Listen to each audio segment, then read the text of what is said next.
The most expensive thing Roman Abramovich ever bought wasn't a football club, it was the thing he used to escape one. In 2022, when Western governments began seizing Russian oligarch assets after the invasion of Ukraine, Abramovich had about 72 hours to move his yacht out of European waters before it could be frozen. His vessel, the Eclipse, 163 meters long, twin helicopter pads, a submarine on board, and a missile detection system built into the hull, sailed from a German shipyard at 2 a.m. and crossed into Turkish waters before the sanctions paperwork was filed. The whole operation cost him an estimated $800,000 in fuel alone. For a single repositioning trip, that number is a good place to start because it tells you something important about what a superyacht actually is. It is not a boat.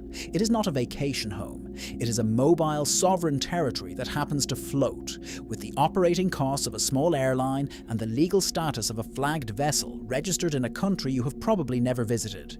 So if you ever wondered who actually owns these things, how the economics work, and why a handful of people keep buying them even when every rational calculation says they shouldn't, here is the full picture. When most people picture a superyacht, they imagine something from a music video. A long white hull, a pool on the deck, a few models holding champagne. That image is roughly 30 years out of date. The modern superyacht is an engineering project. The largest ones, anything above 80 meters, are built to the same structural standards as offshore vessels.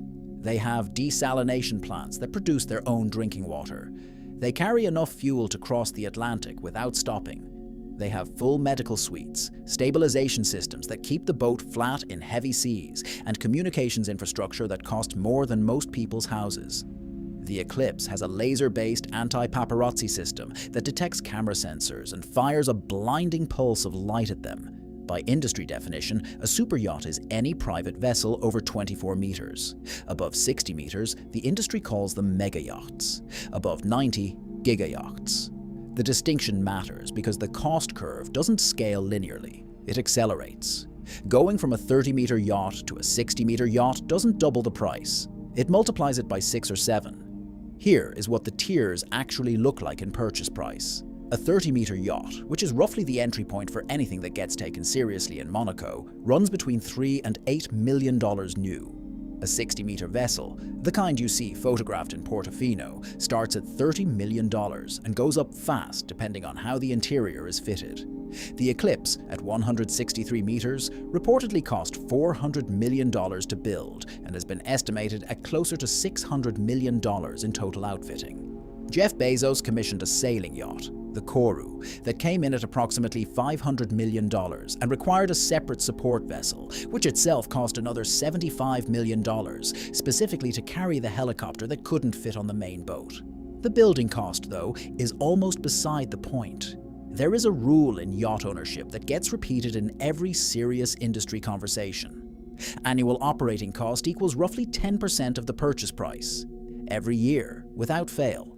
On a $50 million yacht, that is $5 million a year before you step on board once. What is inside that number? Start with crew.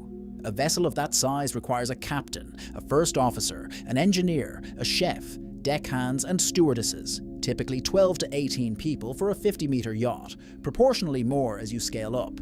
The Eclipse reportedly carries a permanent crew of 70. These are not seasonal workers. They live on the boat. They are on payroll 365 days a year, whether the owner is there or not, because maritime law requires a minimum crew to maintain the vessel's certification and insurance. Crew costs alone on a mid-size super yacht run $1.5 to $3 million a year. Then there is the fuel. A 50-meter yacht burns roughly 500 liters of marine diesel per hour at cruising speed.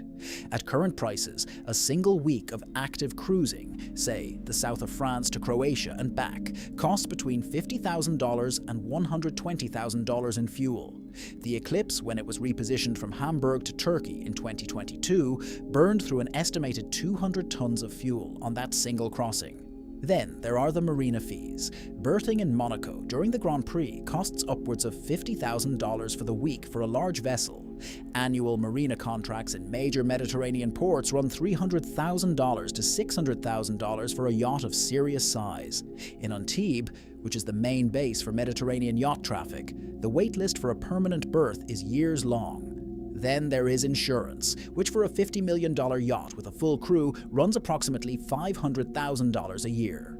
Maintenance and refit. Yachts require dry docking every few years, a process that costs $1 to $5 million each time depending on what needs doing. Communication systems, safety certifications, flag state fees, provisioning when the owner is on board, fuel for the helicopter if there is one. Added up, and $5 million a year for a $50 million yacht is not a worst-case number. It is the floor. Here is something most people do not think about when they see a super yacht in the harbour. That vessel is almost certainly not registered in the country it is moored in. It is flying the flag of the Cayman Islands, or the Marshall Islands, or Malta, or Panama. This is not an accident, and it is not primarily about taxes, although taxes are part of it. It is about legal jurisdiction. A super yacht registered in the Cayman Islands operates under Cayman maritime law.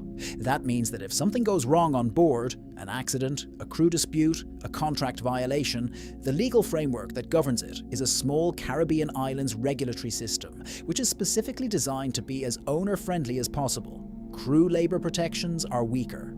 Liability exposure is lower. The flag state has almost no capacity to investigate anything. This matters because super yachts are floating workplaces where serious things happen with some regularity. Crew injuries are common, machinery failures occur. The Concordia cruise ship disaster, which killed 32 people off the Italian coast in 2012, was an extreme version of a risk that exists on every vessel. And on a private yacht, there is no Coast Guard standing by, no passenger manifest filed with authorities, and often no crew member on board who has any incentive to create a paper trail. The flag game also works on the tax side. A yacht registered outside the European Union can spend up to 18 months in EU waters before VAT becomes technically due.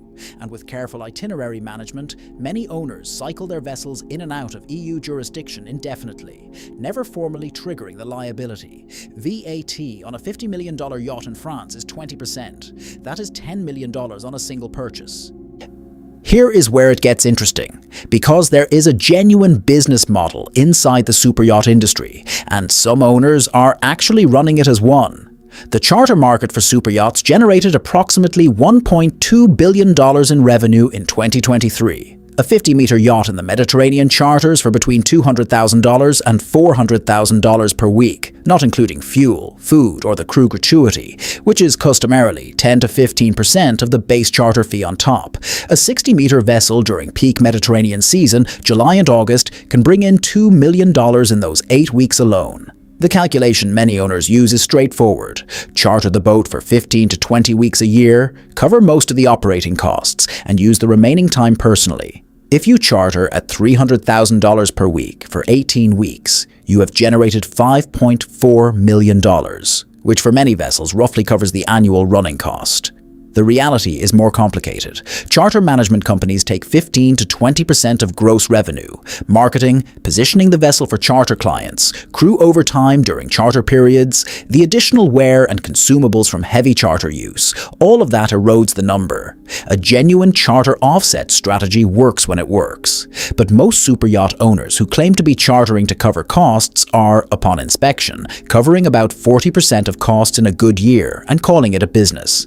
The only operators who run this as a genuine profit center are the large charter management fleets. Companies like Burgess, Fraser, and Camper and Nicholson's, which manage portfolios of 50 to 100 vessels and use scale to make the economics work.